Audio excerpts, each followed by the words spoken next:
মনে রাখতে হবে, হয়েছে, এবং আমরা ভবিষ্যতেও যখন এগিয়ে যাব তখন মনে রাখবো।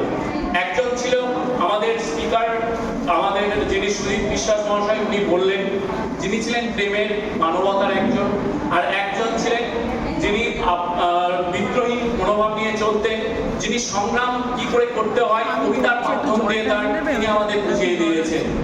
তো তাদেরকে আমরা সবসময় চিরস্মরণীয় হয়ে থাকবে। রবীন্দ্রনাথ যেমন সবসময় একটা কথা বলতেন, ওনাকে ধূমকেতু বলে উনি উপাধি দিয়েছিলেন কাজী নজরুল ইসলামকে। কেন বলেছিলেন? কারণ তার আশাটা হঠাৎ তীব্র এবং তিনি আন্দোলন সৃষ্টি করে গেছিলেন আমাদের সমাজে, যার জন্য তিনি কিন্তু ধূমকেতু বলে গেছিলেন রবীন্দ্রনাথ। এবং তাদের ভাবধারা আলাদা হলেও তারা মানবতার ক্ষেত্রে তারা কোনো অন্যায়কে কোনোদিন প্রশ্রয় দিতেন না। তাদের চলার গতিপথ আলাদা হলেও তাদের ভাবনা এবং তাদের গতি প্রকৃতি কিন্তু একটা জায়গাতে মেলবন্ধন ঘটে গিয়েছিল। সো আমাদের দেখেছি আমরা রবীন্দ্রনাথ কিন্তু লাইব্রেরি সায়েন্স, আমি being faculty of the library and information science in our college, so Rabindranath কিন্তু তিনিও সেখানে বিচরণ করেছিলেন। তিনি শুধুমাত্র কবিতা, নাটক এটার মধ্যে কিন্তু সীমাবদ্ধ তিনি ছিলেন না। তিনি ছিলেন আমাদের সমাজের মানে একদম ব্রেক আইকন যদি বলি। আমাদের সমাজ কেন, আমাদের যদি আমরা ইন্টারন্যাশনাল ফিগার হিসেবে ওনাকে ধরি, আমাদের কিন্তু ভুল নয় আমরা, কারণ তার গীতাঞ্জলি যদি আমরা একটা আলোড়ন সৃষ্টি করে দিয়েছিল আমাদের সমাজে। তো রবীন্দ্রনাথ আমাদের লাইব্রেরিকে একটা কথা বলেছিলেন, জীবন্ত প্রাণ কেন্দ্র। হোয়াই ইজ জীবন্ত প্রাণ কেন্দ্র? এটাকে আমরা জীবন্ত প্রাণ কেন্দ্র কেন বলছি? উনি বলেছিলেন এটা হচ্ছে মুক্তধারা, এবং এখান থেকে আমরা জ্ঞান নলেজ নিতে পারি। This is not a knowledge, this is not a storehouse of books, if I am not wrong. মানে এটা কোনো স্টোর হাউস নয়। যদি আমাদের ভুল করে থাকি ইন আওয়ার সোসাইটি, আমাদের সোসাইটির মধ্যে একটা ভ্রান্ত ধারণা আছে it's a store house of books, but not like that. যখন I am belong from a degree college, so আমাদের কলেজে যখন ন্যাক আসে, আমরা দেখলাম ন্যাক এসে কিন্তু কখনোই দেখতে যাচ্ছে ইটস এ স্টোর হাউস। তারা এমফাসাইজ করছে কোন জায়গাগুলোতে, যেটাতে তারা এখনকার দিন আমরা এআই যুগে বসবাস করছি। আমরা প্রথমে আগে ছিলাম knowledge society, now we are belong from the information society, and after that we are belonging from the AI society. So আমরা কিন্তু এআই সোসাইটিতে বিলং করছি, এবং এই এআই সোসাইটিতে লাইব্রেরি মানে is a not a store house of books. So আমরা কেন এটাকে স্টোর হাউস বলছি, এটাকে স্টোর হাউস কেন বলছি না, এবং রবীন্দ্রনাথ কেন এটাকে মুক্ত ধারা বলে গেছে, জীবন্ত প্রাণ কেন্দ্র বলে গেছে। আই থিঙ্ক আমরা নেক্সট স্লাইডগুলোতে কিছুটা ডিসকাস করবো, বা কিছু এমন কিছু দেখতে পাবো যেটা মনে হবে আমরা রিলেট করতে পারছি আমাদের হায়ার এডুকেশনের সাথে।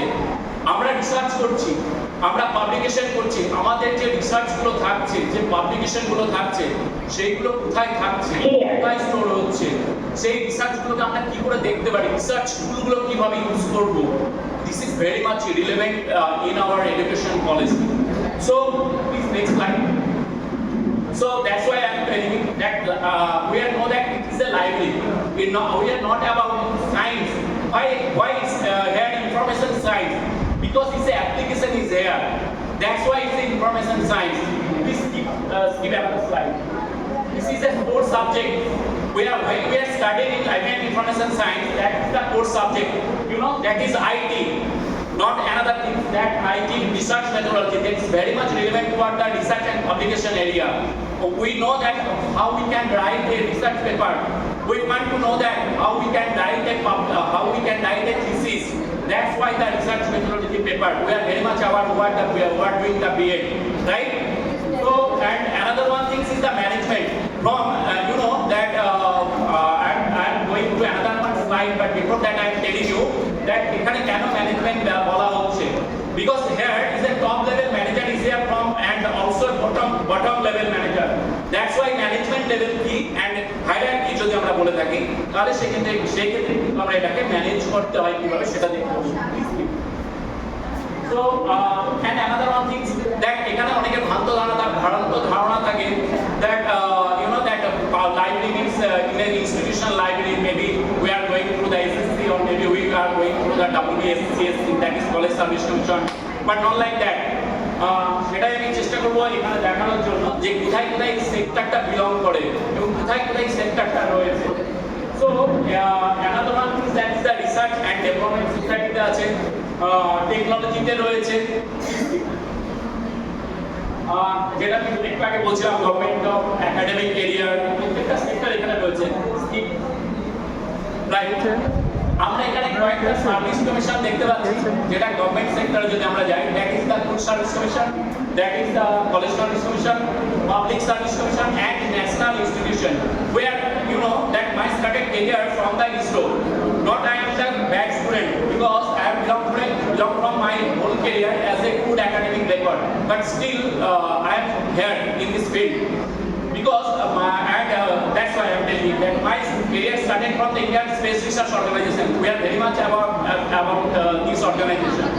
So ISRO, BARC, Bhabha Atomic Research Center, TERI, TERI, another one center, and you know that very much popular in national institution, national organization.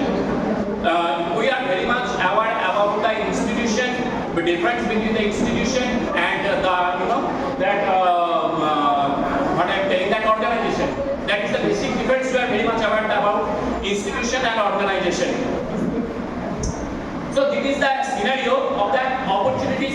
If you are doing, if we are complete that like an information science course, that is the academic library, because many much maybe student is here that they don't know what they don't know that এই ফিল্ডে কোথায় কোথায় application আছে, কোথায় কোথায় আমরা job পেতে পারি, কোথায় কোথায় রোল প্লে করতে পারি, right?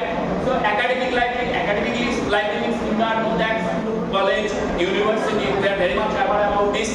That is another one is public library. That is now you know that village library, town library, district library, all these are.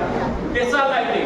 Another one is when I'm doing my MLISC, there is the one this time I am applied you know TCS, Tata Consultancy Service. Tata Consultancy Service একটা post বেরিয়েছিল, that is the information LRC, information resource officer.